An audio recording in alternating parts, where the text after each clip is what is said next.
एक देश एक चुनाव के लिए राज्यों की सहमति कितनी जरूरी, यह भी जांचेगी समिति। कमेटी की अधिसूचना जारी।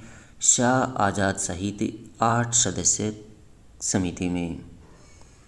एक देश एक चुनाव के लिए पूर्व राष्ट्रपति रामनाथ कोविंद की अध्यक्षता में उच्च स्तरीय समिति के ऐलान के अगले ही दिन केंद्र सरकार ने सदस्यों व इसके कामकाज की अधिसूचना भी जारी कर दी।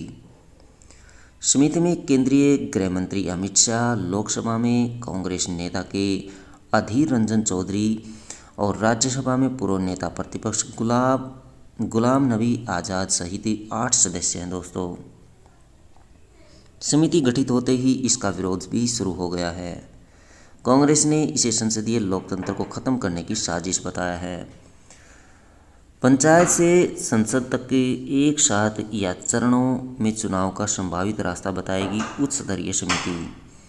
संविधान और अन्य कानूनी ढांचे के तहत लोकसभा, विधानसभा, नगरपालिका और पंचायतों के चुनाव साथ कराने की संभावना की तलाश।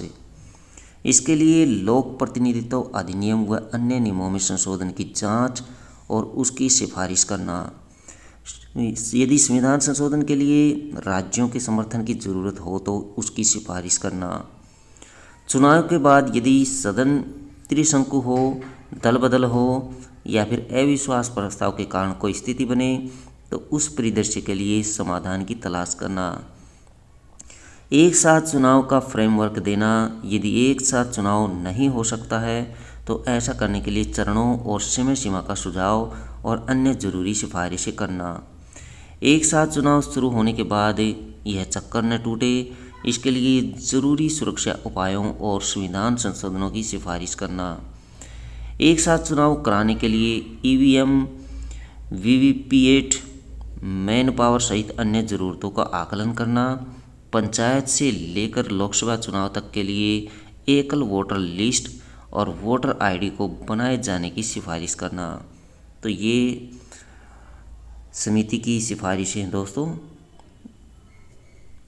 8 सदस्यीय संसदीय समिति गठित कर दी गई है जो ये सिफारिशें करेगी।